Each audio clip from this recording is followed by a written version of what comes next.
Hello everyone, welcome to civil वाला daily current affairs. आज है 5 अक्टूबर और शुरू करते हैं डिस्कशन। उससे पहले जो थंबनेल पे आपने देखा होगा कि एक डिज़ीज़ है जो दुनिया भर में 5 करोड़ से ज़्यादा लोगों में देखने को मिल रही है और उस डिज़ीज़ का नाम है अल्जाइमर। और ये मेन जो है हमारे ब्रेन से रिलेटेड डिज़ीज़ है। इसमें क्या होता है कि जैसा कि आप देख सकते हैं कि ये हमारा हेल्दी ब्रेन है। हेल्दी ब्रेन में न्यूरॉन्स भी आपको हेल्दी दिखाई दे रहे हैं, लेकिन जब अल्जाइमर होता है तो हमारा ब्रेन कुछ इस तरीके का दिखता है और न्यूरॉन्स जो हैं वो इस तरीके के दिखाई पड़ते हैं। अब ऐसा क्यों होता है, इसका सही कारण जो है अभी तक नहीं पता चल पाया है। लेकिन अगर हम सिम्टम्स की बात करें तो इसमें याददाश्त जो है कमज़ोर हो जाती है और सोचने में कठिनाई होती है। जब आप चीज़ें भूल जाएंगे और आप कोई कुछ याद ही नहीं रहेगा तो बहुत ज़्यादा निर्णय लेने में भी कठिनाई होती है। डिप्रेशन हो जाता है, आप दुखी रहने लगते हो, चिड़चिड़ापन, गुस्सा आने लगता है। देखते होंगे ना आप पास जो आपके बूढ़े लोग हैं, जो बुज़ुर्ग लोग हैं, वो चीज़ें भूल जाते हैं। तो बहुत ये दिक्कत होती है और लगभग 5 करोड़ लोग पूरी दुनिया में इस अल्जाइमर से ग्रस्त हैं। और ये आप देख ही सकते हैं, हमारा हेल्दी ब्रेन ऐसा है और अल्जाइमर डिजीज़ के बाद में ये कुछ इस तरीके का दिखाई देता है। क्योंकि ये जो अल्जाइमर डिज़ीज़ है वो काफ़ी न्यूज़ में थी, इसलिए मैंने यहाँ पे इसे डिस्कस किया है। और कोई भी जो वायरस है या कोई डिज़ीज़ है न्यूज़ में रहती है तो उसके एग्ज़ाम में आने की प्रोबेबिलिटी ज़्यादा होती है।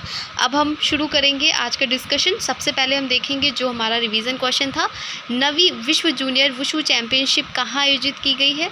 तो उसमें आपको पता ही होगा कि इसमें भारत ने 7 पदक जीते हैं और ये ब्रुनेई में आयोजित की गई थी। आज का पहला क्वेश्चन देखते हैं। नीति आयोग ने महिला उद्यमिता प्लेटफॉर्म WEP का पहला राज्य अध्याय किस राज्य में लॉन्च किया है। NITI Aayog launch the first state chapter of the women entrepreneurship platform in which state. The answer is Telangana. NITI Aayog ने तेलंगाना में महिला उद्यमिता का पहला राज्य अध्याय लॉन्च किया है। क्योंकि ये चीज़ पहली है तो ये इसलिए भी हमारा इम्पॉर्टेंट हो जाता है। और किसने अगर कुछ भी ऐसा होता है जो नीति आयोग से रिलेटेड होता है तो वो हमारे एग्ज़ाम के पर्सपेक्टिव से वैसे भी इम्पॉर्टेंट हो जाता है। अब आप कमेंट सेक्शन में बताइएगा कि नीति आयोग की स्थापना किस वर्ष हुई थी और इसके अध्यक्ष और उपाध्यक्ष कौन है इस समय, और ये किसको रिप्लेस करके नीति आयोग बनाया गया था। तो आपको ये याद रखना है कि इसका अध्ययन डिजिटल कौशल, वित्तीय सेवाओं और बाज़ार से जुड़ाव पर है। 3000 से अधिक महिला उद्यमी और 400 मार्गदर्शक इस प्लेटफॉर्म का हिस्सा है। नेक्स्ट हमारा क्वेश्चन है, 500 मीटर एपर्चर स्फेरिकल टेलीस्कोप जो खबरों में था किस देश में स्थित है। तो ये टेलीस्कोप जो है वो चाइना से रिलेटेड है। चीन ने 500 एपर्चर स्फेरिकल टेलीस्कोप के विस्तार के दूसरे चरण की शुरुआत की है। फास्ट जो ग्विंझोउ प्रांत में स्थित दुनिया का सबसे बड़ा और संवेदनशील रेडियो टेलीस्कोप है जिसका व्यास 500 मीटर है। ये आपसे बहुत डिटेल में तो नहीं पूछा जाएगा, बस आपसे ये पूछ सकते हैं कि ये किस देश से रिलेटेड है, तो आप याद रखिएगा ये हमारा चाइना से रिलेटेड है। नेक्स्ट क्वेश्चन पे आते हैं। हाल ही में भारत की पहली सुपर कैपेसिटर निर्माण सुविधा कहाँ उद्घाटन की गई। Recently where was India's first super capacitor manufacturing facility inaugurated. सही आंसर है हमारा कन्नूर, केरला में। केरला के मुख्यमंत्री पिनाराई विजयन ने कन्नूर, केरल में कैल्ट्रॉन में भारत की पहली सुपर कैपेसिटर निर्माण सुविधा का उद्घाटन किया है। इस प्लांट को इसरो के सहयोग से 42 करोड़ रुपए के प्रारंभिक निवेश के साथ में विकसित किया जा रहा है। क्योंकि इसमें इसरो भी इन्वॉल्व है और ये भारत की पहली सुपर कैपेसिटर का निर्माण किया जा रहा है, तो इसलिए ये क्वेश्चन हमारे लिए इम्पॉर्टेंट है। नेक्स्ट हमारा क्वेश्चन है, राष्ट्रीय खाद्य तेल ताड़ तेल मिशन के तहत 2025-26 तक क्रूड पाम तेल का उत्पादन लक्ष्य क्या है। What is the target production of crude palm oil under national mission on edible oils oil palm by 2025 and 26। तो NMEO-OP के तहत स्थायी ताड़ तेल की खेती पर राष्ट्रीय स्तर की बहुहितधारक परामर्श कार्यशाला हाल ही में आयोजित की गई है। और इस कार्यशाला का उद्देश्य भारत में जो ताड़ का तेल है, पाम ऑयल जिसे हम कहते हैं, उसके खेती और क्रूड पाम तेल के उत्पादन को बढ़ाना है। नेक्स्ट हमारा क्वेश्चन है, भारतीय नौसेना की उस नौकायन पोत का नाम क्या है जो नाविका सागर परिक्रमा अभियान 2 के लिए उपयोग किया गया है? What is the name of the Indian navy sailing vessel used in the Navika Sagar Parikrama expedition? तो सही जो आंसर है वो है हमारा INS तारिणी। तो INSV तारिणी ने नाविका सागर परिक्रमा 2 के लिए नौकायन किया है, जिसे नौसेना प्रमुख एडमिरल दिनेश के त्रिपाठी ने 2 अक्टूबर 2024 को हरी झंडी दिखाई है। ये भारतीय महिलाओं द्वारा पहली वैश्विक परिक्रमा है जिसमें डबल हैंडेड मोड में समुद्री यात्रा कराई जाएगी। तो ये इंपॉर्टेंट है, आपसे पूछा जा सकता है स्टेटमेंट वाइज भी, तो इसे याद रखिएगा। नेक्स्ट हमारा क्वेश्चन है, हालिया अध्ययन के अनुसार असम के जंगलों में किस समूह के कीटों को पौधों की अत्यधिक कटाई से खतरा है? According to the recent study, over exploitation of host plant species in endangering which group of insects in Assam forest? तो जो सही आंसर है हमारा वो है स्वालोटेल तितलियाँ। तो इस तरीके की कोई स्पीशीज़ न्यूज़ में रहती है वो हमारी UPSC एग्ज़ाम पर्सपेक्टिव से ज़्यादा इंपॉर्टेंट रहती है। असम की सिट्रस बेल्ट में 25 औषधि पौधों के अत्यधिक दोहन ने स्वालोटेल तितलियों पर बुरा असर डाला है। तितलियां पर्यावरणीय संकेतक होती है और उनकी सेहत पारिस्थितिक तंत्र की सेहत को दर्शाती है। इसी तरीके का एक क्वेश्चन, तितलियों से रिलेटेड क्वेश्चन आपका 2019 के UPPCS एग्जामिनेशन में भी पूछा गया था, तो उसे भी आप देख सकते हैं वहाँ पर। नेक्स्ट हमारा क्वेश्चन है, किस संस्था ने future pandemic preparedness and emergency response नामक रिपोर्ट जारी की है? तो जो सही आंसर है वो है हमारा नीति आयोग।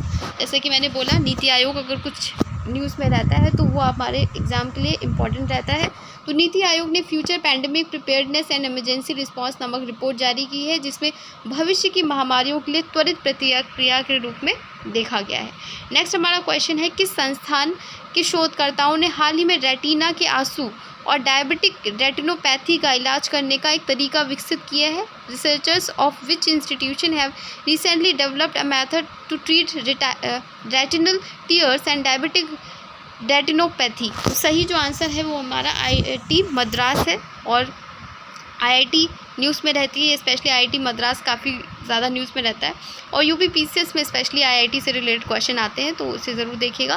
तो IIT मद्रास के शोधकर्ताओं ने हल्के लेज़र प्रेरित संवहन का उपयोग करके रेटिना के आंसू और डायबिटिक रेटिनोपैथी के इलाज के लिए एक नई विधि का विकास किया है। नेक्स्ट हमारा क्वेश्चन है, हाल ही में भारत के प्रधानमंत्री ने धरती आबा जनजाति ग्राम उत्कर्ष अभियान किस राज्य में शुरू किया है? Recently the prime minister of Indian launch धरती आबा जनजातीय ग्राम उत्कर्ष अभियान इन विच स्टेट? तो ये है हमारा झारखंड से रिलेटेड है हमारा, ठीक है। और ये बताइएगा कि जो जनजाति विद्रोह था जो हमारा बिरसा मुंडा से रिलेटेड, उसको और किस विद्रोह के नाम से जाना जाता है, ठीक है। नेक्स्ट हमारा क्वेश्चन है, लेक प्रेसिपा जो खबरों में था किस महाद्वीप में स्थित है? Lake Prespa which was seen in the news is located in which continent?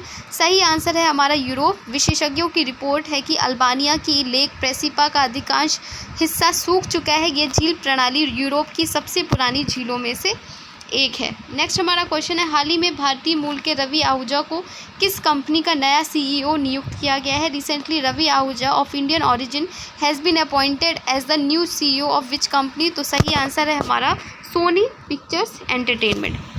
अब आज के टेस्ट क्वेश्चंस देख लेते हैं। जैसे कि आपसे मैंने बोला भी था कि मैं 5 अक्टूबर से ये स्टार्ट करूँगी स्टैटिक क्वेश्चन, और आप लोगों ने कमेंट किया था। आप लोग ज़्यादा से ज़्यादा कमेंट किया करिए, आंसर्स किया करिए। अगर आपको वीडियो अच्छा लगता है तो उसे लाइक भी किया करिए, क्योंकि इससे अच्छा और भी अच्छा करने का हमें मोटिवेशन मिलता है। तो नेक्स्ट क्वेश्चन देखते हैं, निम्नलिखित में से किस दिल्ली सल्तनत के शासक ने जमात खाना मस्जिद का निर्माण किया है? Who amongst the following rulers of Delhi सल्तनत बिल्ड जमात खाना मॉस्क? तो कुतुबुद्दीन ऐबक, इब्राहिम लोदी, अलाउद्दीन खिलजी, मोहम्मद तुगलक। नेक्स्ट हमारा क्वेश्चन है, मराठा सेना प्रशासन के संदर्भ में घुड़सवार सेना को किसमें विभाजित किया गया था? In the context of Marathas military administration into what was the cavalry divided? Bargi और सिलहदार, हजारी और कोतवाल, सिपाही और सवार, और ज़मींदार और जागीरदार। टेस्ट क्वेश्चन हमारा करंट का है कि हालिया अध्ययन के अनुसार असम के जंगलों में किस समूह के कीटों को पौधों की अत्यधिक कटाई से खतरा है? ये हमारा टेस्ट क्वेश्चन है।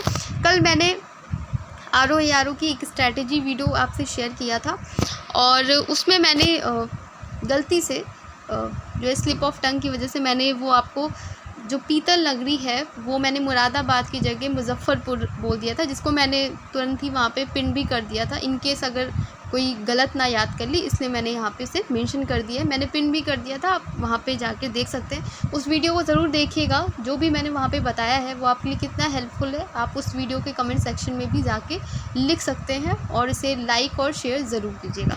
तो ये था आज का डिस्कशन, मिलते हैं कल एक नए डिस्कशन के साथ में। तब तक अपना ख्याल रखिए और पढ़ाई करते रहिए। धन्यवाद।